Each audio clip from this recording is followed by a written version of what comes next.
Bam! Here we are. A couple minutes late. Some administrative oversight on my part. We are here, and John, we are like, I looked today because it's hard for me to keep up with this stuff too far out in advance. We're only like 10 days from the Cowboys' first preseason game. You know, the Hall of Fame game is tonight, right? Yep. We made it. There is going to be football every weekend from now until like February. Like, this is awesome. We're here. And yes, it's reserves competing against reserves for jobs that won't matter during the season for the most part. But it's football, right? It's football. It's going to be on our TVs. The Olympics are going on. The sports are sporting. It is it's a great time. And it's funny. We spend all this time talking about and criticizing this team and their moves and what they're doing and all this other kind of stuff. But yet we get here. We get to this time, and like the adrenaline. Like, I'm jacked up. I know you're going to be at camp, at practice tomorrow. Like, I know you're jacked up for that. Less than 24 hours. There you go. We got winners and losers to talk about today. How are you feeling right now? Like you said, less than 24 hours from when you're standing on the fields in Oxnard with 30 of your closest friends, because the attendance is apparently pretty low this year, watching the Cowboys practice. Man, I'm pumped. I'm pumped to see it. All the things with my own two eyes that we've been talking about the last few days, last few weeks, that we're going to talk about today, things that we're seeing thanks to, all the great beat reporters and journalists and everybody out there who's been taking videos, clips, putting them on social media. Those things have been awesome. Obviously, it doesn't paint the entire picture of what's going on, but it gives us a glimpse and gives us a little taste to keep our beaks wet. And hopefully I'll be able to contribute to that when I come. Add another facet to the analysis that's already down there. Hopefully I'll bring some value. Really excited to see everybody, see our buddy Landon. I'm going to be hanging out with him tomorrow, after practice too. So that'll be great. Seeing our guys, C, Patrick Walker, the 105.3 guys, all my old colleagues over at the Dallas Morning News. So it's going to be a real fun excursion. I'm really excited. There you go. And I believe, I'm rocking my Locked On shirt from when I did 100 or so episodes of the Locked On Aggies podcast. I think you're going to be on the Locked On Cowboys show tomorrow, right? Right after practice. Live from my Airbnb. That'll be crazy. There you go. That's going to be awesome. You guys are going to get after it. That level of analysis is going to be awesome. And then you're going to get, 4 days worth of practice watching in, 3 or 4 days worth of practice watching in. And then we're going to come back on Tuesday of next week. We're going to get real deep into it. I'm super excited I'm excited for you to get the opportunity to see that. Because like I've talked about a few times here, there's a level of analysis that like Landon gives and you give. And there's maybe a handful of 2 or 3 other people that I'm gonna talk about it. I was watching Training Camp Live, and it was Nick, who's awesome, and Mickey Spagnola were doing the commentary. Who's Mickey Spagnola? Mickey Spagnola. Who is Mickey? Yes. And it was a run and play action period that they were doing. It was 11 on 11. And Dak fakes a zone handoff one way, and the whole flow of the play goes that way, and then Dak boots out the other way. And Mickey talked about it like it was the most novel concept on the face of the earth, that the offensive line would move one way and the quarterback would move the other way.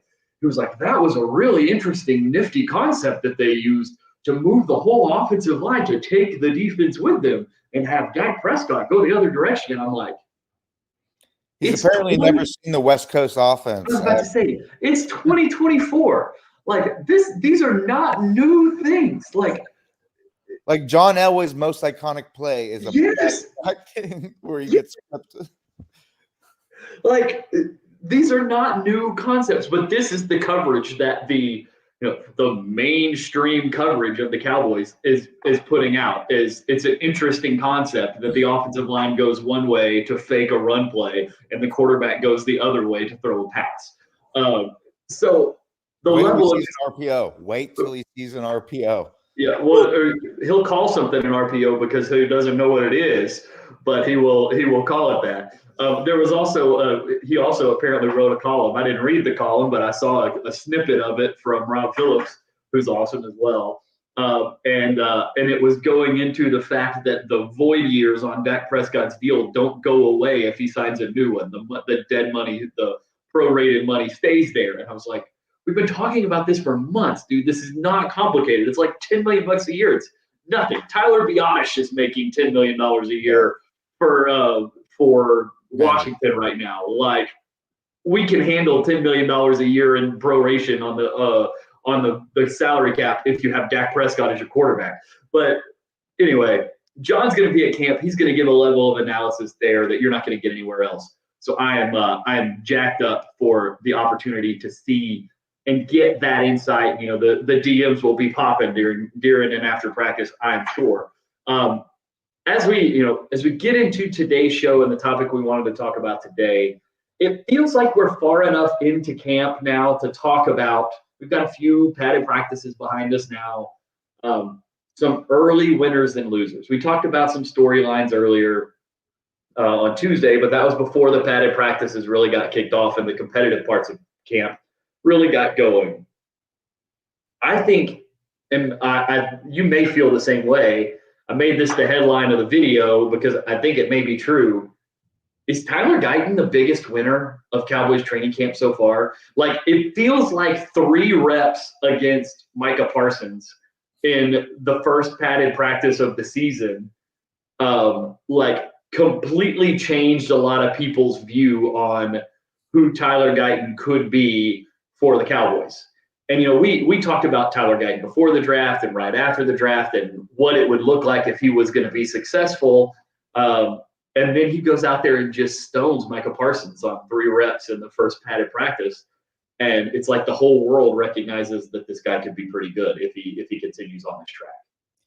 Yeah, and I think that even more impressive than just the result that he blocked Micah Parsons. I mean, if you look at like pass rush win rates and pass protection win rates, even the worst offensive tackles are winning at above a 50% clip, even when they're going against like the Joey and Nick Bosa's, the Myles Garrett's and stuff like that. So the fact that he was just winning in general wasn't like, it was surprising, but it wasn't like, wow, oh my God, I can't believe he won a rep. It's amazing. Like, it's not something that's unheard of, I would say, for the position, but it was how he was winning in the situations that he was winning in, the techniques that he was using, and the body positioning that he was using. Like the one that impressed me the most was, I think it was actually his very first rep against Micah Parsons, where Micah got a phenomenal jump on the line on the snap. He was one. It was basically what we see on a game by game basis, where he just times the snap up perfectly. His first step was quick. His second step, he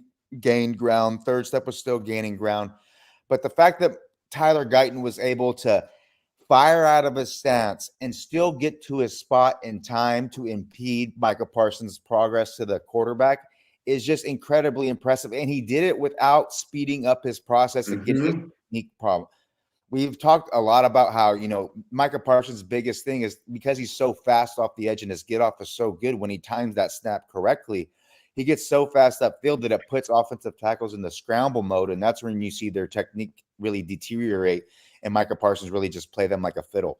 But the fact that Guyton was able to get out so quickly, but still be efficient, still be balanced, and still get to his spot in a strong position so that he can land his hands and push and run Micah Parsons wide above the pocket, above where Dak Prescott was sitting in the pocket, was just phenomenal. And that's just the type of physical traits and athleticism that is the reason why the Cowboys chose him in the back end of the first round, despite all the technical woes that we saw on tape that repeatedly became a problem, and the reason why we thought he was going to have issues early on. But it was just that athleticism ability combined with just that efficient technique that obviously he had been putting in so much work with our buddy Big Duke Manyweather over at the OL Mastermind. So that was just incredibly impressive. And then there was another step. I think he was going against Wheat. and Wheat was doing a spin move outside the inside spin move, and you saw Tyler Guyton, he kind of overset just a smidge on that spin, but then he was able to redirect inside, keep his hands in, impede the rusher's progress to the quarterback, and he wasn't even able to generate pressure or even really dent the pocket at all. And that's just really impressive from a guy so early on in his career. The fact that he can be put in these, non-advantageous situations, but still trust his technique, trust his athleticism to put himself in a good spot to succeed.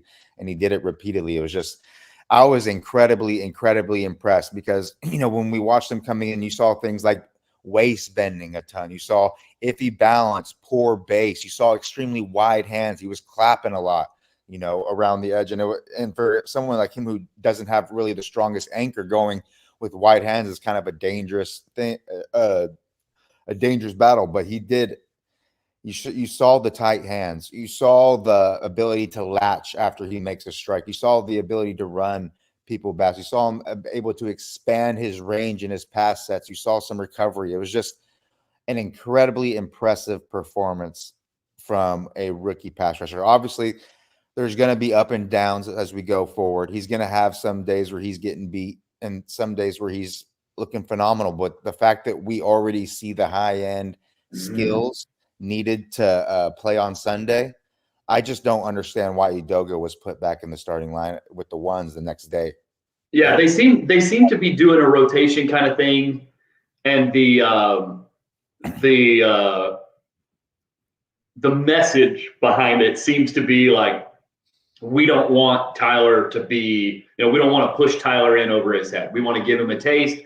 We want to get him in. We want to get him some work against the top end guys on the depth chart, with the top end guys on the depth chart. But we don't want to overwhelm him in his first couple of days of practice. But I don't know about you, but that really seems like you're losing the opportunity every day to create the continuity that you want in a starting offensive line. The ability to pass off stunts, identify blitzes, being on the same page that they're going to need to be when they go against some of these crazy defenses. Luckily they got Jim Schwartz, right? Jim Schwartz with the Browns week 1, and he's not the most advanced in terms of blitzes and stunts and everything because he has such a good front four, especially with Myles Garrett. You don't need much blitzes when you have someone like him off the edge. So luckily there, I don't think it'll be much of an issue, but definitely going forward when you're facing, the Commanders, the Giants, the Eagles, all these other teams that they have on their schedule, they're going to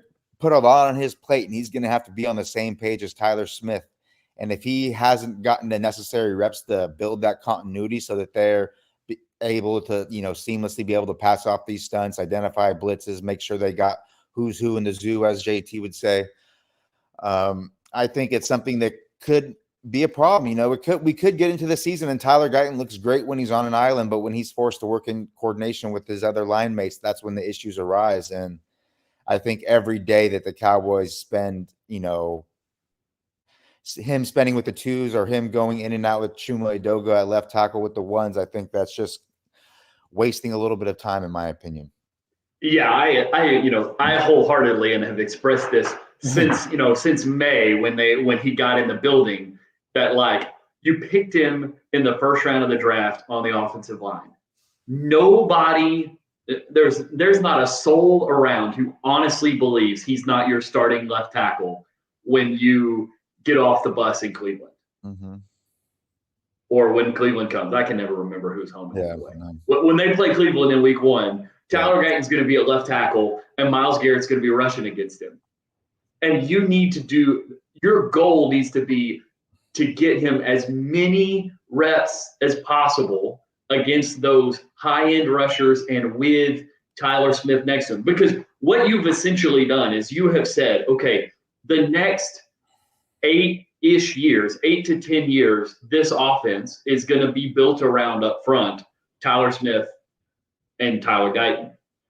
Those two, and the counter argument to this, the devil's advocate would be, well, they've got time to work together. Yes, but you only have so many padded practices. You only have so many first team reps. They're not going to play a lot in the preseason. Tyler Guyton will probably play some I doubt Tyler Smith plays very much at all in the preseason. Hope not. I hope not. Exactly. I hope these guys don't play in the preseason. But you got to get these guys as many reps as you can.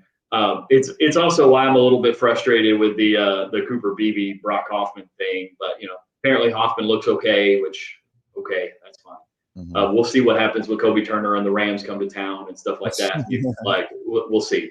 But Tyler Guyton, I think for me at least, and I watched a Will McClay interview from 105.3 The Fan on YouTube today, and Brian Broaddus is talking to him about those first couple of reps that we're talking about, and about what the film study room must have been like when he was watching that tape after that practice, and you could just see almost like, it's hard to describe the facial expression that Will McClay had. But it was like something between like a super satisfied smile and a oh hell yeah kind of face that he had on his face. Like, yeah, we did this again. Like, yes, like we know what the heck we're doing on the offensive line, and we're gonna keep picking these guys, and we're gonna put them in, and they're gonna be really good. And this guy's as good as we pictured that he could possibly be already.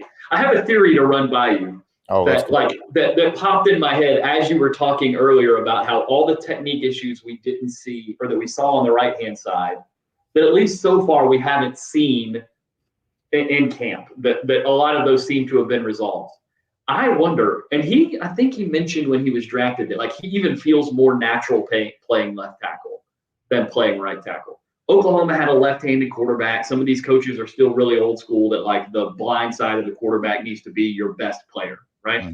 I wonder if he'd have been better technically at left tackle in college. Because like we always talk about how hard it is to switch sides, right? Yeah. And we assume that the side he has been playing would have been his natural side that he would be better at. But do you think there's a chance that maybe his better side, his more natural side, is actually the left side? And that some of the technical issues that he was dealing with that we saw on tape that gave us concern about what he would come in and be early in his career, at least, was because he was playing essentially out of position at Oklahoma because of the fact that they had a goofy left-handed quarterback that they needed a blindside protector for. And he was clearly the best athlete, the most capable of playing that spot. So they stuck him over there. That to me is where you get into the conflict between like college coaches who are there to win games, like undoubtedly there to win games and championships, especially at a place like Oklahoma. Versus what's the best for the development of the individual players. It seems like the team won out, which is like what should happen in that case. But I wonder if the switch to left side isn't like going back to using your normal hand to wipe after you finish going number two, like as the old analogy goes. I definitely think that's a really good theory. That's something that could 100% have happened, especially the way you laid it out.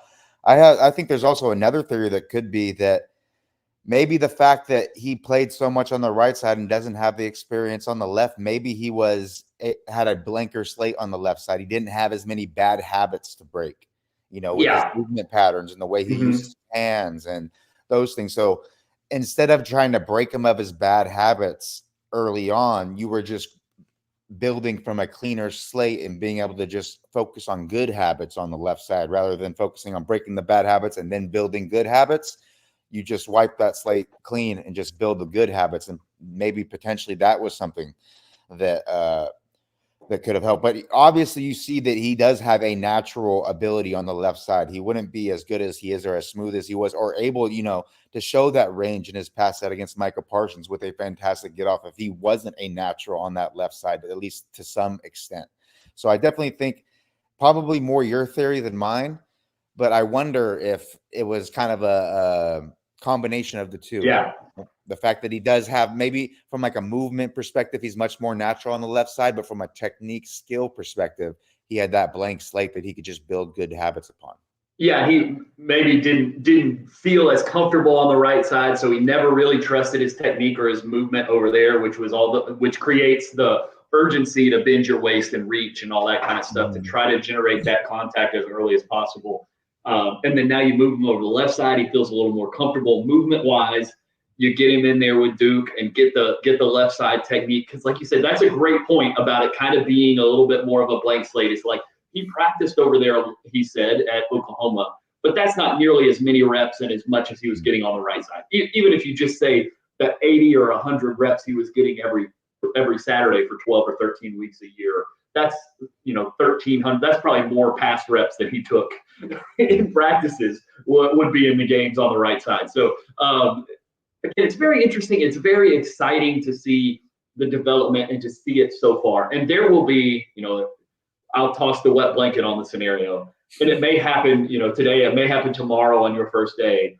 There's going to be a day, or there's going to be a couple of days where we come on this show and we're like, oh man, Tyler Guyton is doesn't quite look the way that we hoped that we thought he was on the trajectory to look. Things are looking a little rough for the rookie. That may happen. That doesn't mean that it's going to change his trajectory for the season. It doesn't mean that he's going to play poorly. Just like winning 3 or 4 reps in really impressive fashion against Micah Parsons in the first padded practice of camp, and then doing really well in run periods and stuff like that we've seen in the second padded practice of camp means that he's going to be an all-pro as a rookie. Yeah. I mean, it just means that he's going to be a rookie, Yeah, exactly. Rookies have ebbs and flows. Their progression is not as straight up. It's a jaggedy, hopefully trending upwards, but there's going to be ups and downs as you go. And yes, you see that even with the best rookies, they have ups and downs. Michael Parsons' rookie year, where he finished top 3 in Defensive Player of the Year voting, he wasn't lights out every game. Even at the beginning of the season, he wasn't, fantastic until he got put in that edge defender role and really got to flourish. But he's going to be a rookie. There's going to be good days. There's going to be bad days. You just hope the good days outweigh the bad days.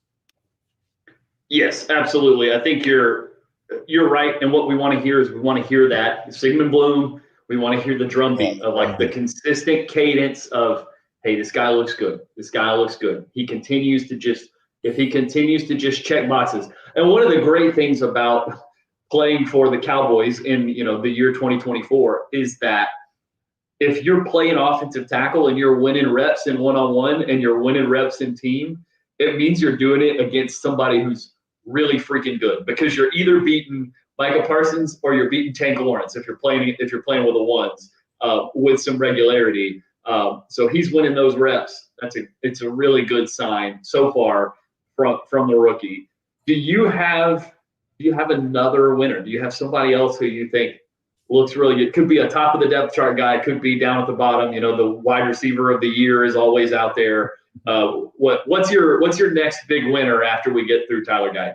I'll tell you 2 players who have kind of caught my eye on the training camp lives that they've done, especially on the inside run, and that you've heard the attendees at camp have reiterated that that is not a mirage. He's actually been playing. They've been playing pretty well, and that's DeMarvion Overshone and Damone Clark. I feel like I've seen them so much quicker with their processing ability and more trusting with their reads. They're getting to where the ball is intended to go. They're attacking their gaps so much quicker. There was a play specifically where the Cowboys offense, they did a ghost motion during the 9-on-7 period into an inside zone run. And in the last year, Damone Clark, he was taking the cheese every chance he had on those ghost motions and those quick motion plays, those exit motion plays, anything that was motion at the snap and it was coming across the formation. He was one of those guys that was taking that carrot every single time. But he did a really good job of maintaining his responsibility. He took the step to the side like you're supposed to follow the motion so that you're in position in case he does get the ball. But once you see that he doesn't get it, you relate back to your gap and that you attack that gap before the offensive line can get up to that second level. And he did that on a fantastic job. He was able to sweep get underneath the offensive line untouched and make the tackle. And that was just really impressive and something that really opened my eyes that maybe, we've been writing off Damone Clark as someone who, he's not a starting caliber linebacker, but we forget he's still a very young player in this league, and he still has a ways that he can grow and develop and become a better player, especially with more experience. So I'm hoping that the case of being with Zimmer, being with a little bit bigger personnel, more beef around him, give him more protection up front. That'll allow him to play better. And it seems like he's been doing that so far. And I think DeMarvion Overshown, he's just picked up right where he left off from the torn ACL, just flying around with the ball. It seems like when you see these clips and the training camp lives and stuff, and you see his ability to close on the football, it looks like he closes at a different speed than everybody else. Yeah. Even a guy like Damone Clark, who has run, close to Micah Parsons type 40-yard dash times and stuff like that. But just Overshown that closing speed, he's just a blur. And I think that's going to be a fantastic addition as long as he can stay healthy. I think having someone like that at the second level is going to be extremely beneficial for the Cowboys. Yeah, that really feels like a trait that has been missing, from this defense that has allowed some of the edge runs to be really successful against this team. And some of that kind of stuff is just the fact that you didn't have, Leighton Vander Esch towards the end of his career was no longer, early in his career, he ate up ground like crazy and the length and all that kind of stuff. He was the most athletic linebacker in that class by like a long shot. He was an insane athlete. One of the most athletic linebackers ever, really. At least of the last. Too. Yeah, he was one of these 220 to 230 pound linebacker athleticism.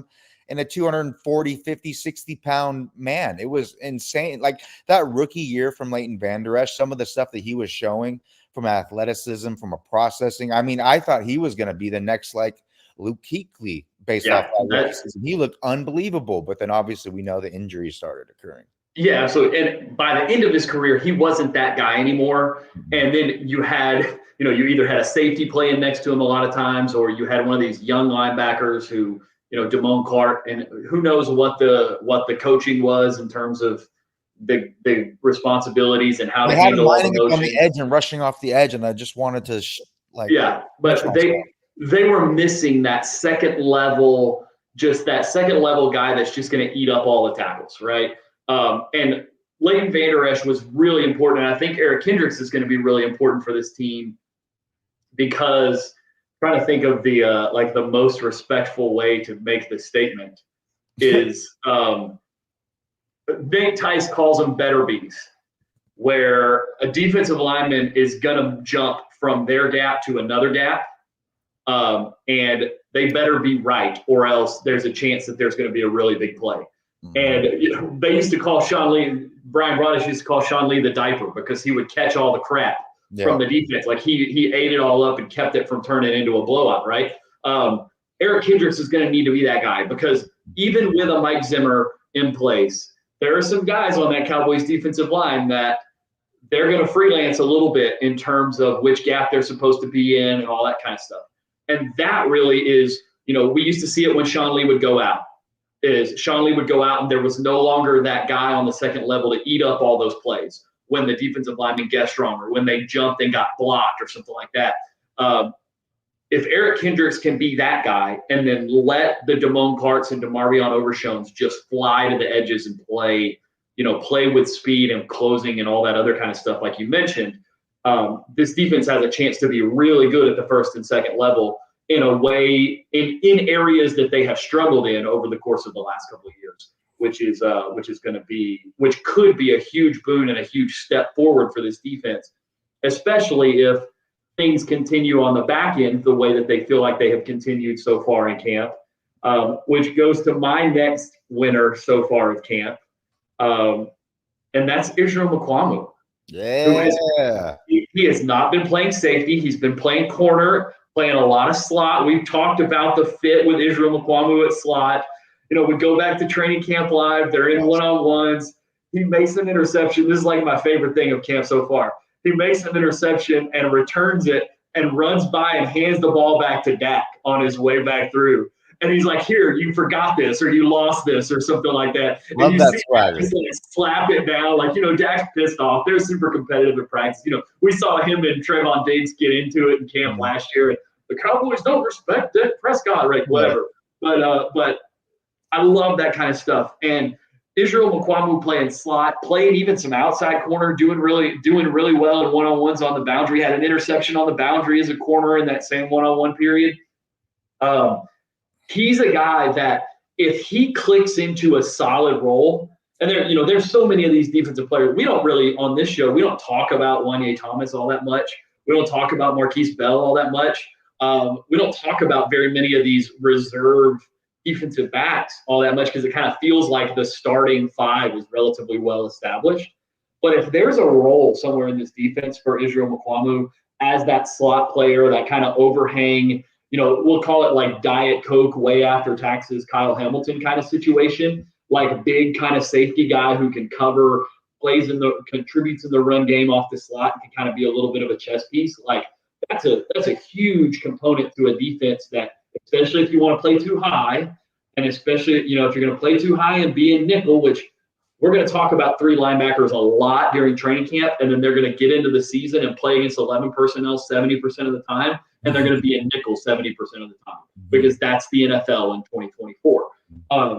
So if there's a role for a player like that, man, this thing, it has a chance to really tick up in that second level that we've talked about so much is where the Cowboys defense needs to get better, because it seems like the corners playing well, the safeties playing well. Israel Mukuamu having a really good camp so far. And if that continues to happen, we know that Micah Parsons, DeMarcus Lawrence, Oso Digizua are going to get after quarterbacks. Mike Zimmer is going to create looks to get after quarterbacks. If that second level comes together in the underneath passing game and in the run game, Zim's got a chance to be cooking with gas in terms of what he's doing on the defensive side of the ball. Even if it's even earlier than we believed might be possible, because of, a scheme change and stuff like that is usually pretty difficult on a defense. Yeah, I totally agree. And echoing what you said about Mukuamu, I agree with everything you said. It kind of leads to my other winner in the secondary thus far, is the most underrated defender on the Cowboys defense, in my opinion, Mr. Jordan Lewis. It sounds like he's been locking dudes down in the slot. He's been having a lot of ton of success. We always forget about him because he's not even the best slot defender on his own team. It's really funny because Deron Bland is arguably, if he played there full time, he could be the best slot corner in the entire NFL. He has that kind of skill set, and he's been having a fantastic, it seemed like, beginning of camp. The thing that's funny about camp is you're not hearing much about the starting, like the starting receivers that are going against the Deron Blands, that are going against the Kalen Carsons, that are going against Jordan Lewis. You don't hear about them having that much success. You're hearing about all the success coming against like the Nashawn Wrights, Josh Butlers, those type of guys, the reserve corners, the down roster receivers, the wide receiver of the year, Tyron Billy Johnson against the backup corners is what you hear about for sure. Yeah, so it seems like Jordan Lewis has just been locking folks up from the slot, which is just great to see. And he was talking about the fact that he didn't have to rehab from an injury this offseason. This was like the first time in like 3 or 4 years he was saying that he didn't have to spend his offseason rehabbing, and that allowed him to focus on his skill, his technique, and it's going to allow him to start the season so much quicker. And I feel like you can see it almost immediately. He's in the zone. He's already got his skill.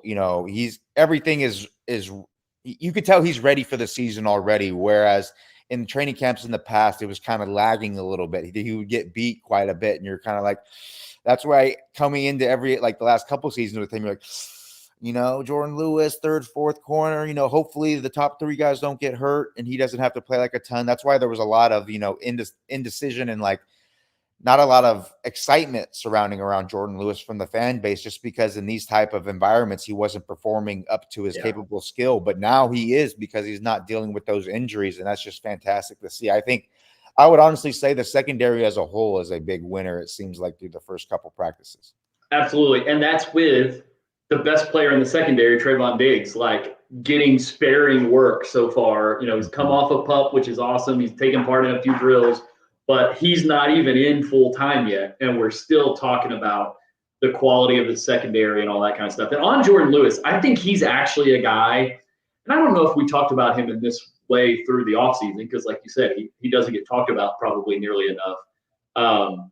He's a guy who, in my opinion, is going to benefit a ton from the change from like we're going to live in cover one, like, essentially star coverage, like you're going to go cover your guy, to more of a match world with more disguise and more of this kind of, he's a very heady player. He's a smart player.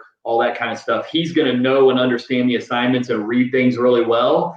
And he's not afraid to stick his nose in. Very, very physical, even though he's not the biggest guy. But the thing that he doesn't have is he doesn't have the top end speed of a lot of those big time corners have. So, but if you take him out of that consistent man coverage, especially against the guys that wind up in the slot a lot these days, now all of a sudden he's not stuck in those situations. And now all of a sudden he can play to his strengths a little bit more. He can play to, the read and react stuff that made him so good against Alvin Kamara in the Saints game. So, all those years ago, and all that kind of stuff, is that he's a guy that, in my opinion, really benefits from the scheme switch because it may dial back a little bit of the things that gave him some trouble, having to play these big, deep over routes in man coverage where he's playing against a slot receiver with a two-way go, and that guy runs a big, deep over, and he's got to run 40 or 50 yards, downfield and across the field with this guy.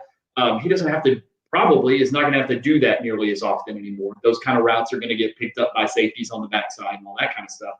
And if that's the case, it really puts him in a position to be successful. A lot like we talked about Donovan Wilson, of being able to read, react, see, and go make plays on the football and go be really successful as a player. So I do think that Jordan Lewis is a guy we should be thinking and talking about more as we get into this season. And it feels like that move of moving Mukuamu to have more of a cornerback bias in his reps and where he's at positionally feels like it kind of sets this depth chart a little more cleanly. Like we talked a lot about, hey, who's the fourth cornerback? Who's the guy who they don't have any depth at corner that you can trust anymore? Who's that guy? Maybe it's Israel Mukuamu now. Is the guy who comes in, and if it's an outside corner that gets hurt, Deron Bland goes into the slot, or if it's Jordan Lewis that gets hurt for some reason, Mukuamu goes into the slot. If an outside corner gets hurt, Mukuamu can go play outside. Or there's lots of flexibility there that kind of sets the depth chart in a pretty cool way if you put him there, and it also kind of cleans up the how are we going to split up all these reps at safety if we have 6 safeties we really like. And there's only so many reps for those guys with less dime and all that kind of stuff. So it definitely going off what you said, I think like one of the problems coming into the year was 2 of the, Cowboys Twitter's favorite reserve defenders were Israel Mukuamu and Wanye Thomas. But if they were both going to be traditional safeties, it would be extremely hard to give them both roles where they can contribute on the defense. But like you said, if you have Mukuamu playing more of a traditional corner and Wanye Thomas playing a more traditional safety, that opens up the possibilities for them both to see the field and them both to contribute. And I think that's what everybody really wants, because the little opportunities that they've had in the past to contribute, they've done a really impressive job. Yeah, absolutely. And then Marquise Bell, everybody, who played linebacker last year, the linebacker position was clearly a problem last year. But for a guy moving from safety to linebacker with like 48 hours before the season started or something like that, there was some big splash plays from Marquise Bell that makes you think like, hey, he's in more of a traditional position. Maybe his role is limited a little bit more and he's taking fewer snaps, but he could still have those big splash plays without some of the busts that might happen on the other end of that. Maybe you get those big splash, those big moments from him in a limited role. Same thing with one, like, it seemed like they had so many safeties and no corners. And if Jordan Lewis is playing well, if Trevon Diggs really is all the way back, and if Israel Mukuamu is a corner, now all of a sudden you're 4 deep, feeling pretty okay at corner. And Carson's been performing well as well. Yeah, and then you got Kalen Carson, and he's not playing any nickel. He's been purely outside from what we've heard and seen. So that's like now you've got 3 kind of true outside corners, or you've got 3, I guess, slot outside flex. Like there's so much flexibility, so much capability in that corner room, combined with four safeties deep of feeling really good about what you've got there. That's some depth in the secondary that not very many teams have in terms of just the ability to run guys in and out of the game, or deal with an injury that just frankly is gonna happen. Injuries are gonna come at those positions. There's so much running in those positions. You're going to get some soft tissue stuff. they seem like they're in a pretty decent position to be able to deal with one of those, deal with a couple of those at the right spots with the way McQuamu's picked up and the way Lewis has played and with the depth they have at safety. What we've talked a lot about the defense the last 20 minutes or so. I have another offensive winner. Do you have an offensive winner so far, or an offensive loser? And then we can move to that side. I would say, one more offensive winner. It's going to make us both to our chagrin, but I would say honestly, Brock Hoffman looks like a winner early on. The fact that he's been able to really take a strong hold of that center position, and it seems like he's doing a pretty good job. We've seen him have some snaps where he's able to reach and cut off Mozzie Smith and create a hole for a big gain. You've also seen some of the stuff where he gets arm overed and gets beaten a little bit quickly. But the fact that it seems like the thing that's really allowing him to stand apart from Cooper Beebe right now is the fact that he is much more consistent and streamlined with the snap process to getting to the spot. It seems like his snaps are a little bit quicker, a little bit more accurate consistently, and he's getting into his blocks, whereas Cooper Beebe is still kind of working through those issues, which is kind of natural for someone who's played every position on the offensive line in game except center. The only time he's gotten center reps really have been in practice. And with his mom in the offseason, it seemed like, which was one of the coolest videos I've seen. I love seeing stuff like that, right? Yeah, that's so awesome. The fact that he did that, and his mom was doing all the Dak Prescott stuff. It was great. Here we go. Yeah, it was awesome. But the fact that Brock Hoffman has been performing well, he's not going to give this job easily. We've known this. What have we always said? The positive about Brock Hoffman is that his play temperament is exactly what you want from a center. He is that guy that, if a defensive end, takes too long to get up off Dak Prescott, Brock Hoffman is going to be the dude sprinting over there to throw that dude off the pile. He's the guy that if a cornerback gets in CD Lamb's face, he's going to be the first one running over there to tell that dude to shut the heck up, all that type of thing. And I love that. I love that from, especially somebody that's going to play the center position. That's something that Tyler Guyton finally brought to the offensive line last year. And that's something that you want to see them consistently do. So, that's good. If Brock Hoffman proves to be a good, capable center, that's only better for everybody involved. So that's exciting. If he can prove to be a starting caliber center, despite what me and you may think about his skill set, that would actually be, there's a case to be made that would be best case scenario for the offensive line moving into the future, because we know Zach Martin's not going to be here long. And then you have a guy like Cooper Beebe who can slide right into that spot. Yep. If he leaves. And if you can have a Beebe, Hoffman, Tyler Smith, and that be a good, competent interior offensive line, then that's awesome. But yeah, for sure. We'll see how it goes when the season goes. But the fact that we're getting good reports so early on, that you got to, we weren't the biggest fans coming in of the skill set. We love the player, we love the person, but just the skill set. Mm-hmm. So we still have to acknowledge the fact that he's performed well, it seems like, through the first couple practices. Yeah, absolutely. And I don't think in a world where Tyler Smith and Brock Hoffman and Terrence Steele are on your starting offensive line, that anybody is going to get the Andy Dalton treatment in the 2024 Dallas Cowboys roster. But yeah, I think you're absolutely right on Brock Hoffman. Is that I think the best way to say it is that he's come to camp, and for the first week and a half, 2 weeks of camp, however long they've been practicing now, he has been acceptable, right? Like, he has been an acceptable level center. The mechanics of the operation have run smoothly. And he hasn't wrecked the operation offensively. Mm-hmm. And one thing I will say is that, in contrast to what we talked about with Tyler Guyton, in that there's not a better defensive end duo in the league that Tyler Guyton could go against on a down-to-down basis than what Micah Parsons and DeMarcus Lawrence will bring in practice. The other side of that coin is it's funny because the two biggest question marks maybe on the offense and the defense right now are, especially if Tyler Guyton is kind of settled at left tackle, is Brock Hoffman going to be the center? Or is Cooper Beebe going to be the center? And is Mozzie Smith going to step up and become the type of interior defensive lineman that they hoped he would be when they drafted him, that you saw on tape when you watched him at Michigan, that a lot of people believed he could be. And the fact that we don't know the answer to either of those questions, and that the answer for both of those guys kind of seems like, yeah, they're doing pretty well. They're not hurting practice. They're not necessarily like dominating practice either.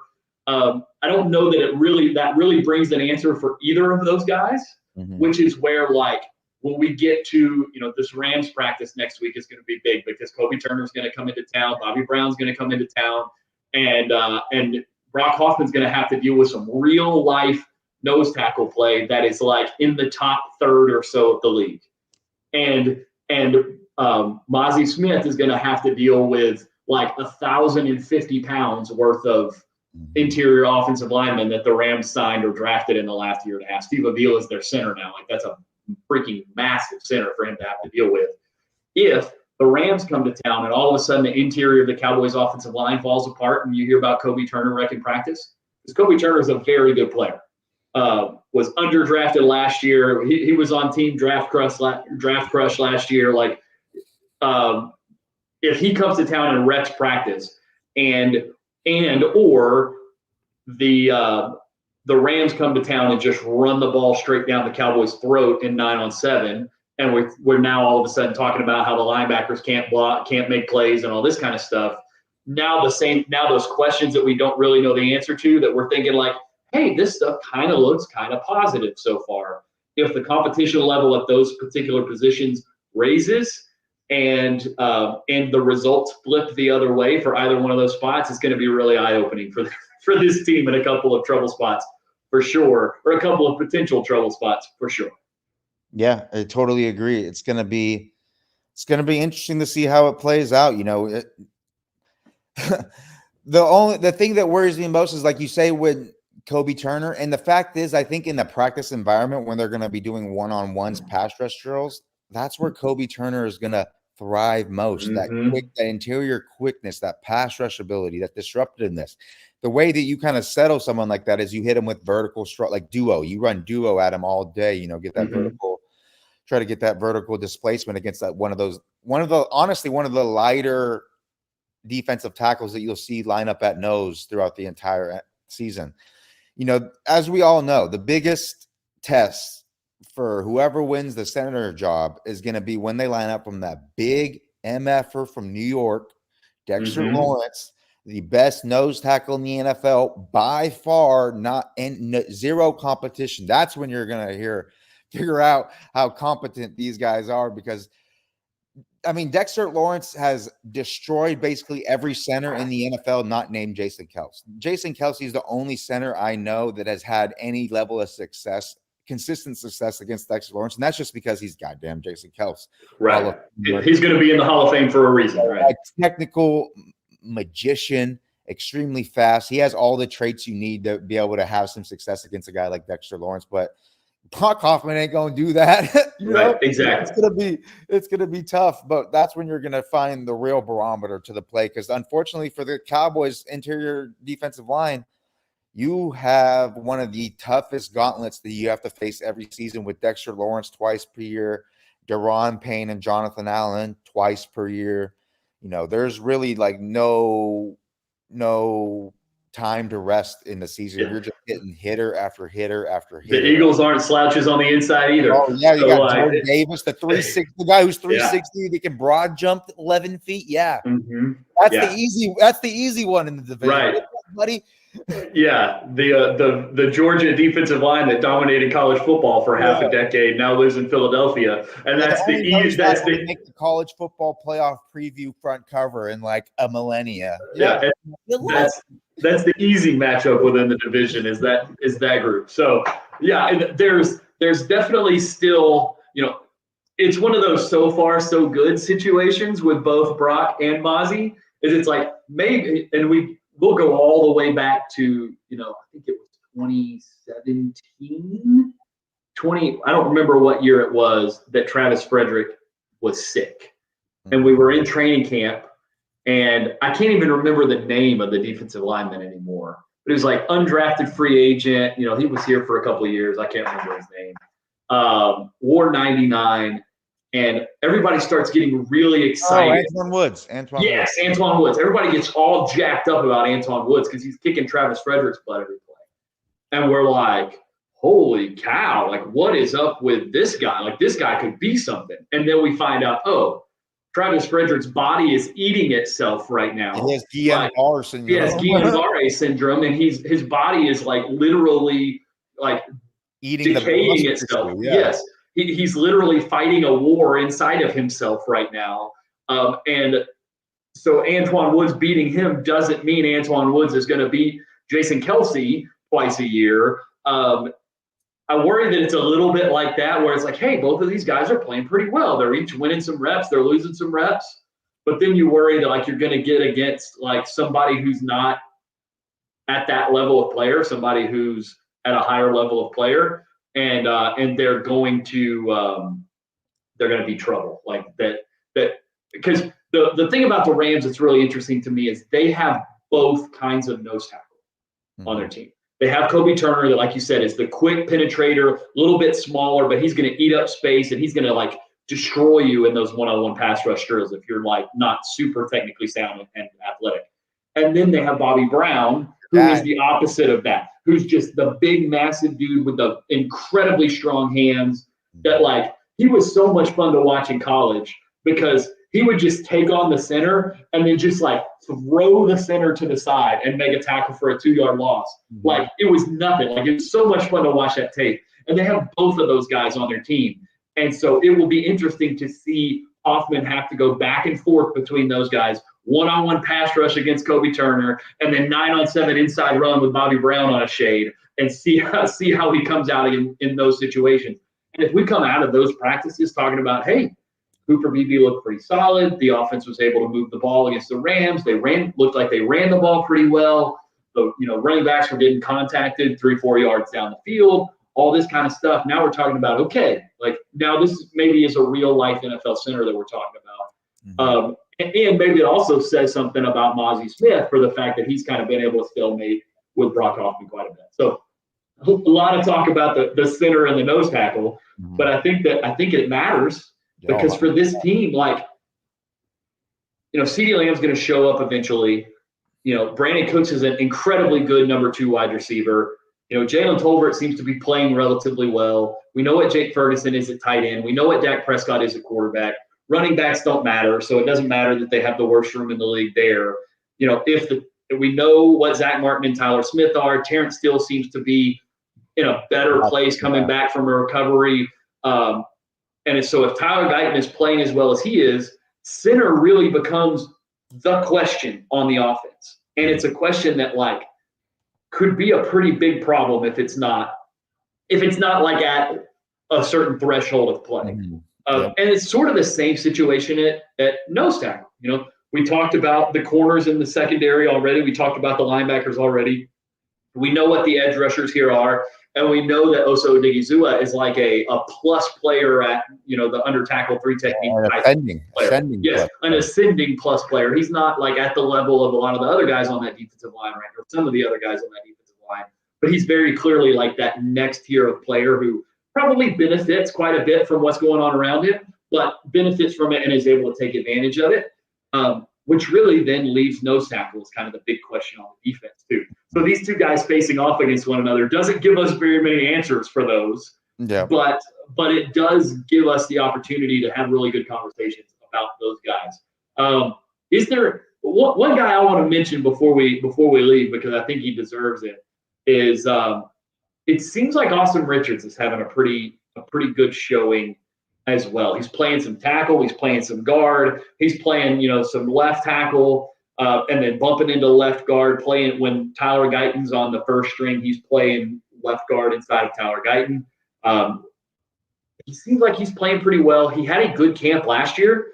We thought coming out of camp that he was the 6th offensive lineman. It turned out to be TJ Bass, going into the year, that he was kind of that flex guy inside out, maybe because he had a little bit of center or whatever, but we haven't heard a whole lot about TJ Bass. Not that that's a bad thing for an offensive lineman, but we haven't heard a lot about him. But Austin Richards seems like he's playing pretty well. He looks really, this always feels kind of weird. He looks really good, looks bigger, like body looks good on the field.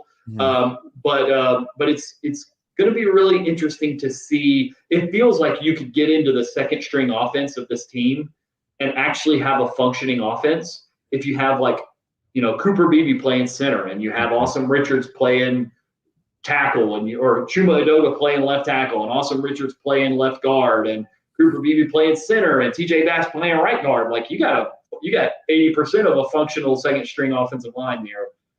And that is a depth situation that not very many teams in the league can really talk about or boast about at all.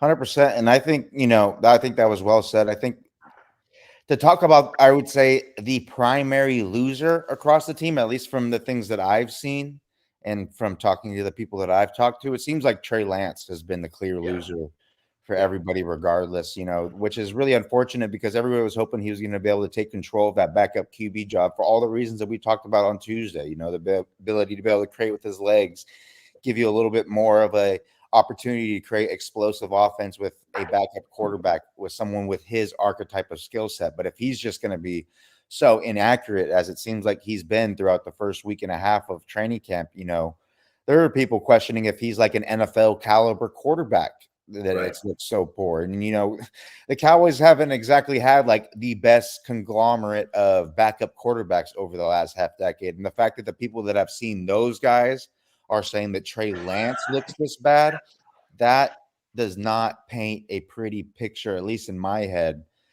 And it's kind of worrisome. Like we said on Tuesday, you got to hope that he's one of those gamer types, that he performs better in these game situations. But right now, things aren't looking great. Yeah, it's a tough situation for Trey because, like we talked about Tuesday, he's just a guy that needs to play a bunch of football, and he just hasn't had the opportunity to. And unfortunately for him, everything happened with the timing of the injury in San Francisco and Brock Purdy being what Brock Purdy became and all that other kind of stuff. It's that he just never got that consistent opportunity to play a lot of football. And then he gets traded to Dallas right after training camp last year. So he gets no reps in Dallas at all. And these are really the first meaningful reps that he's getting. And like you said, the initial returns have not been very positive at all, much less, extremely positive. Now, there's always a chance, like you said, he gets into the games and something clicks. But it feels like, there's the physical stuff, the lack of accuracy, all that kind of stuff. But it also feels like he's swimming a little bit mentally, which is like the whole point in trading for him before last season was to give him all of the mental work and all that kind of stuff to put him in position to be your backup quarterback this year. When, by the way, you're paying him $5 million this year, and it's fully guaranteed. So he's going to be on this roster, even if he comes out in the first 3 preseason games and looks terrible. He's going to be on the roster because he's making $5 million. Yep. But you really hope that he doesn't, right? Because you hope that there's an opportunity to maybe he can be the backup quarterback and you can have some interesting packages in there for him and you can utilize some of the interesting skill sets and stuff like that. But, at this point, the quarterback play isn't good enough to justify him being on, the game day active roster instead of the third emergence quarterback and all this other kind of stuff. So it's unfortunate for Trey because none of what's gone on has been, his fault. None of his opportunity has necessarily been his fault. He's taking reps right now that probably, if you count all the reps that he's taken in the NFL and in college, that he probably should have taken all of these reps within the last year of his college career at North Dakota State. And he's still he's not even 25 years old. He's so young. He's played such little football, but the hype built up pre-draft. He got drafted so high. The team traded a ton of picks to go up and get him, and he just hasn't had any opportunity to play. And so he's having these reps against NFL competition when he should be feeling it out against college level comp. And it's just a really tough situation for him. Now, luckily, he's been able to make some money because he was the 3rd overall pick in the draft and all that kind of stuff. And because of that, he will also continue to get opportunities because teams won't see him practice and he'll get released and they'll say, oh, well, we can give him some practice reps and we can develop him and then he'll he'll do that a few times, and he'll get to play, or he'll stay in the league for a while. I mean, look at Josh Dobbs, how many opportunities he got before he finally showed something last year. Yeah, exactly. And even that was like a short fuse, quick, like looks really good, and then it comes back to earth because some of the limitations. Yeah, I mean, he did get benched with Minnesota. I mean, yeah, exactly. But it's a tough situation for Trey, and it's unfortunate for the Cowboys that like they spent that resource on him, and so far have gotten quite literally nothing in return, and it doesn't even look like the upside that they were hoping for, whether that was leverage against Dak Prescott in contract negotiations or leverage for a trade after this preseason, or just the opportunity to let go of Cooper Rush and pay their backup quarterback $5 million instead of $8 or $9 million a year.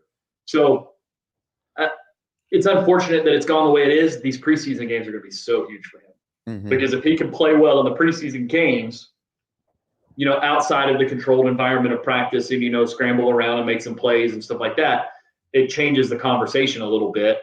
But so far, this is the path it goes down if it turns into Trey Lance doesn't make the team this year, or Trey Lance is a free agent in March and Dak Prescott's on a new contract and Trey Lance is somewhere on a veteran minimum deal as a camp quarterback. Because, like you said, the people who saw Will Grier play last year and we're talking about how maybe he should be the backup quarterback and how, he's got to get an opportunity somewhere and he might be like borderline backup quarterback, could potentially start for some teams. Like that's what they were saying about Will Grier last year, but what they're saying about Trey Lance this year. And maybe some of that is expectations. Like you expect more out of the former number 3 overall pick that you traded a 4th round pick for than you do the street free agent. But the contrast in the way that it's being talked about right now is stark, and it's going to be interesting to see how that plays out for the rest of camp. Yeah, totally agree. Yeah. Hoping for the best. Absolutely, and you will get to see it firsthand over the next few days. We're super excited for that. John, if you guys have tuned in since we started the show today, John's going to be at camp in Oxnard, California, starting tomorrow for about 4 days. So you're going to get some awesome insight from John there, and we will have it here. He's going to be on the Locked On Cowboys show with Landon and Marcus tomorrow right after practice. So make sure you check that out, because that will be some great insight from 2 guys who watch practice better than anybody. And we will have that same analysis here on Tuesday and Thursday of next week. And then next weekend is the first preseason game. So we're going to have preseason game to talk about coming off of that, getting ready for, once the preseason games start, it feels like it just accelerates. You get through these 3 preseason games, there's only a couple of practices between each game. And then, like, all of a sudden, it's cut down day, and we're talking about the regular season. And it's we made it, and we are here. Thanks so much for joining us today, John. Thanks again so much for being willing to do this with me every couple of times a week. And I'm excited for this journey over the course of this season and as we get rolling here. If you haven't already, if you're watching or you watch this later on, make sure you hit the like button, hit the subscribe button. We're trying to grow this channel. We're trying to be able to do some cool stuff. And, you guys are familiar enough with YouTube by now to know all that stuff helps put this video in front of more people, which helps grow the channel, which helps give us more opportunities to do things like go be on site places, to get guests on here. We want to be able to bring on some cool guests, and the more opportunities we get to do that, the bigger the channel gets, the more opportunities we get to do that cool stuff and have cool guests on here. Because they're interested in being on platforms that have reach. So we want to build the reach of this thing as quickly and as wide and as deep as we can. We're only going to get better from here. Absolutely. We're at the ground level right now, and we're super excited for where this thing is going to go over the course of this season and the next few years. So like and subscribe. Like the video, subscribe to the channel. We're here twice a week. Maybe there will be some little bonus content here and there as we go. But guys, thanks so much for joining us. We're going to get out of here. John, enjoy practice, and we will see you guys on Tuesday. Yes, sir.